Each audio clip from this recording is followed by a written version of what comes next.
Setiap harinya dokter dan perawat berjaga di ruang unit gawat darurat dan pelayanan tetap dibuka hingga 24 jam sesuai dengan surat edaran dari Dinas Kesehatan Kota Makassar.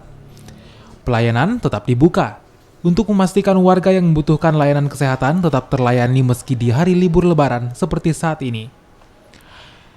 Di libur lebaran, jumlah pasien berkurang dan setiap harinya puskesmas hanya melayani 10 hingga 20 orang pasien dengan keluhan penyakit seperti diare, batuk, panas, dan penggantian perban pasien.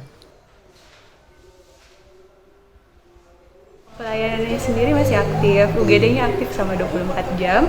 Untuk perawatan-perawatan yang lain seperti buat ambil obat dan ganti-ganti perban juga tetap dilayani. Rujukan-rujukan ke rumah sakit juga tetap dilayani. Jadi yang standby di UGD untuk 24 jam itu tetap ada dan posko-posko kesehatannya juga tetap selama 24 jam.